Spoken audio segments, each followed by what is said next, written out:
Hola a todos, ¿cómo están? Espero que muy bien. Bienvenidos una vez más a este microestudio bíblico de Judas en la Biblia Clara.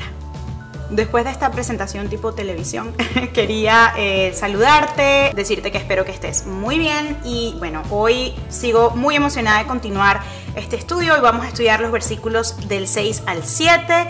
Si tú todavía no has visto otros videos de este estudio, te animo a que te pongas al día. Hay un playlist en este canal que tiene todos los videos desde el introductorio hasta el último que fue sobre el versículo 5. Es importante que te pongas al día porque entender desde el principio esta carta y el contexto en el cual fue escrita te va a ayudar a comprender mejor lo que vamos a hablar hoy.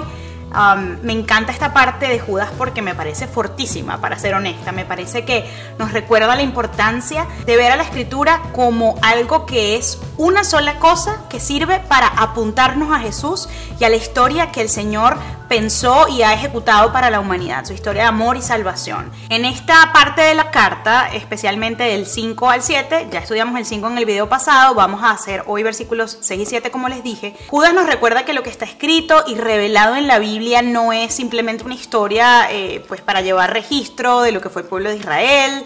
Es una historia que sigue siendo relevante a nuestras vidas porque nos habla de quién es Dios, nos habla de cómo es Dios, cómo actúa, qué es lo importante para Dios y que las cosas que vivieron nuestros antepasados y pues todas estas personas que son referencias para nosotros en la Biblia sirvan de ejemplo, ya sea bueno o malo, ejemplo para lo que debo hacer y ejemplo para lo que no debo hacer. Y en este caso es en lo que se enfoca Judas, en los versículos 6 y 7. Voy a leer directamente mi versión Reina Valera. La verdad he estado siendo un poquito desordenada y a veces leyendo la de la NBI, de la Reina Valera, a veces de la versión en inglés, pero bueno, espero que igual llegue el mensaje. Lo importante es que tú en casa lo leas con la versión que más comprendas, que más te guste, que más manejes. Y bueno, también es muy útil que puedas consultar distintas versiones. Creo que así hace este estudio muchísimo más rico. Dice el versículo 6, y a los ángeles que, voy a ir subrayando lo que me parece relevante, que no guardaron su dignidad, sino que abandonaron su propia morada, los ha guardado bajo oscuridad, en prisiones eternas para el juicio del gran día. Versículo 7 dice, como Sodoma y Gomorra y las ciudades vecinas, las cuales de la misma manera que aquellos, habiendo fornicado e ido en pos de vicios contra naturaleza, fueron puestas, por ejemplo, sufriendo el castigo del fuego eterno. Entonces aquí voy a subrayar el ejemplo de Sodoma y Gomorra, de las ciudades vecinas, de la misma manera que aquellos, es decir, que los ángeles se están refiriendo a el ejemplo anterior, habiendo fornicado, este es el pecado concreto, e ido, este es el otro, en pos de vicios contra la naturaleza, que ya vamos a hablar qué es esto, fueron puestas, por ejemplo, sufriendo el castigo. Igual voy a leer lo de la NBI porque me parece que estos son unos versículos un poquito complejos de entender, al menos para mí lo fueron la primera vez que los estudié y vale la pena como leer una versión que sea un poquito más moderna en el lenguaje. Dice, y a los ángeles que no mantuvieron su posición de autoridad, sino que abandonaron su propia morada, los tiene perpetuamente encarcelados en oscuridad para el juicio del gran día. Y aquí nos habla de algo que nosotros no necesariamente sabíamos. Yo personalmente no lo había leído en ninguna otra parte de la Biblia. Es decir, que aquí se está refiriendo, les voy a adelantar, a los ángeles caídos. Y dice dónde están ellos en este momento y cuál es su destino eterno. Versículo 7, así también Sodoma y Gomorra y las ciudades vecinas son puestas como escarmiento al sufrir el castigo de fuego eterno. Y dice por qué, por haber practicado como aquellos, como los ángeles que hicieron lo mismo, inmoralidad sexual y vicios contra la naturaleza. Entonces aquí hay una conexión bien interesante porque uno cuando piensa en los ángeles caídos es como, bueno, sí, estos ángeles que se rebelaron contra Dios, etc. Pero, si no me equivoco, en Génesis, les voy a dejar la referencia bíblica por acá, es donde se nos relata que estos ángeles caídos se casaron con las hijas de los hombres y de esa unión nacieron los Nefilim y eran básicamente gigantes que habitaban la tierra. Esto Dios lo asume o lo dictamina como algo inmoral, ya vamos a ver un poquito las razones de eso, y equipara o pone el ejemplo como en la misma línea que lo que pasó en Sodoma y Gomorra, donde habían prácticas de inmoralidad sexual y de vicios contra la naturaleza, que de nuevo ya les voy a decir a qué se está refiriendo eso. Aunque esto es un poquito debatido, sí hay consenso en que en este pasaje, cuando se refiere a los hijos de Dios, realmente en algunas versiones lo vas a ver así, se está refiriendo a los ángeles, y aquí Judas pues está hablando de los ángeles. Hay algunas referencias en Job 1:6, 2:1, que te pueden aclarar un poquito la identidad de los ángeles. De nuevo, a veces esto es un tema un poquito debatido, pero yo he visto suficiente consenso para considerar que estas referencias a los hijos de Dios se refiere a los ángeles en otros versículos que encontramos en la Biblia. Igual en este estudio se asume que se estaban refiriendo en el Antiguo Testamento a hijos de Dios como ángeles. Y básicamente en Judas lo que se señala como pecado es que los ángeles abandonaron el lugar que les correspondía al lado de Dios para perseguir pasiones e inmoralidad. Y que, más importante, la consecuencia de eso es que ellos, al haber dejado su lugar con Dios, ahora se encuentran, aquí en inglés dice, los ha mantenido en cadenas eternas, bajo oscuridad, hasta el día del juicio, donde los va a juzgar.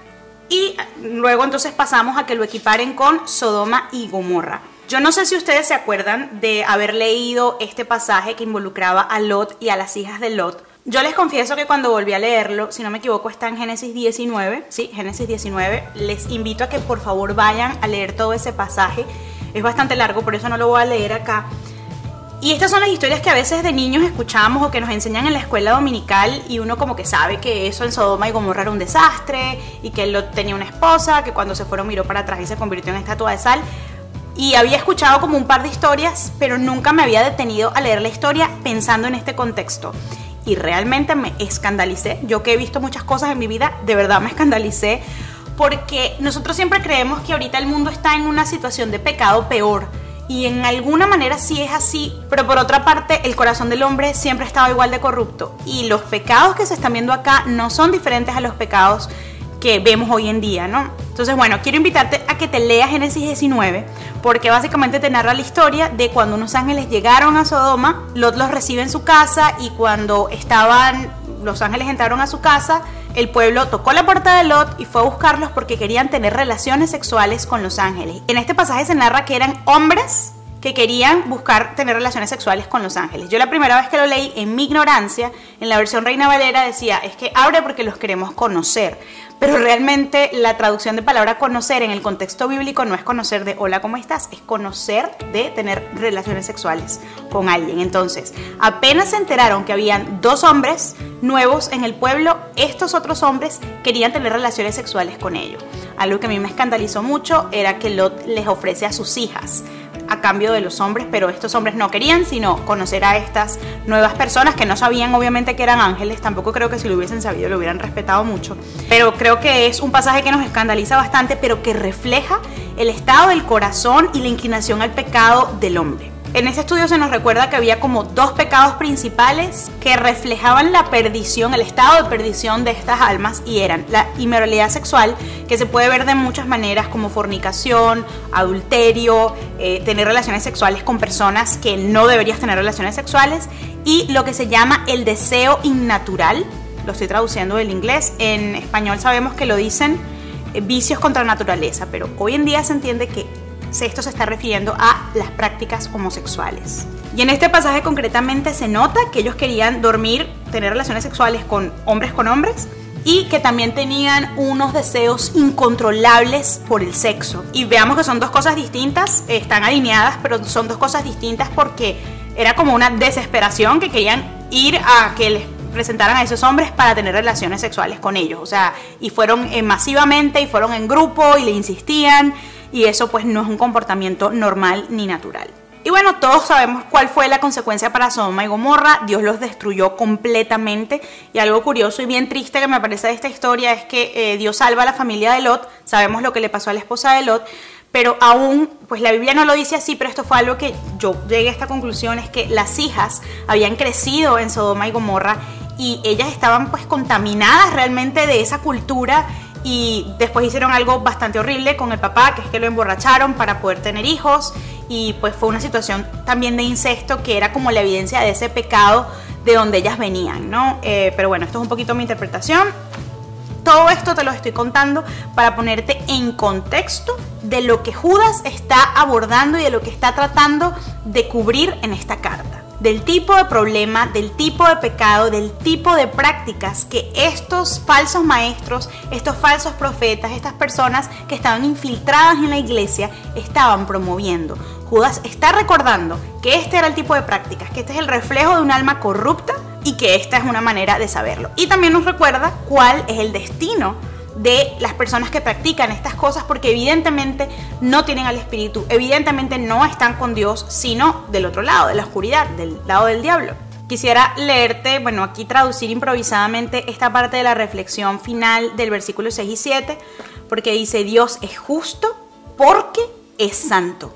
Es decir, su santidad lo lleva a ser justo, o su justicia lo lleva a ser santo. Yo veo las características de Dios, estoy segura que en teología esto tiene un nombre, para ser honesta no me lo sé, pero veo que las características de Dios son totalmente inescindibles, están totalmente conectadas. Dios es justo porque es santo, y es santo porque es justo, es bueno, es todopoderoso. O sea, nada de Él es... Yo no puedo sacar una característica de Dios sin que se afecte la otra, y Él nunca deja de ser todas las cosas al mismo tiempo. Algo que me trajo a mí mucho consuelo, debo aceptar que esto es un tema muy personal, porque bueno, a mí el tema de justicia siempre me ha interesado, soy abogada, estudié derechos humanos. Para mí el concepto de justicia es un valor, sigue siendo un valor muy importante, pero a lo largo de los años de mi vida he entendido que mi justicia no es la justicia de Dios. La justicia de Dios siempre es un estándar más alto, siempre es mejor y siempre va a operar a su tiempo. Y esta frase me trajo mucho consuelo y confrontación al mismo tiempo, porque dice: nuestro Dios es diferente porque es santo y es eternamente incapaz de ignorar el pecado. Cuando nosotros creemos que Dios va a ignorar nuestro pecado, que no lo va a ver, que lo va a pasar por alto, créanme que eso nunca va a pasar. Pero también cuando vemos de repente los pecados de los demás y el daño que hacen y las dificultades que hacen pasar a otro, y esa injusticia de la perseverancia en pecado, podemos descansar en esta verdad que nos está revelando Judas y que está revelada a lo largo de toda la Biblia, y es el hecho de que a Dios nunca se le pasa el pecado, Dios nunca deja el pecado sin castigo y sin consecuencias. Evidentemente, cuando venimos a Jesús y hay un arrepentimiento, ese pecado es justificado. En muchas ocasiones seguimos teniendo algunas consecuencias del pecado, pero ya nuestro destino no va a ser la muerte porque Jesús nos justificó. Pero en los casos donde no hay arrepentimiento y donde no hay una justificación a través de Cristo, hay un destino para estas personas que perseveran en el pecado y en su incredulidad. En el siguiente video vamos a estar estudiando los versículos 8 y 10, que yo sé que digo que todos son mis favoritos, pero junto con el 3, estos dos versículos son esos 3 versículos, porque es 8, 9 y 10, son de mis favoritos porque, no sé, sentí que cuando los leí, Dios me reveló el centro de esta carta, y fue lo que me hizo como súper apasionada por leerla y por enseñarla también.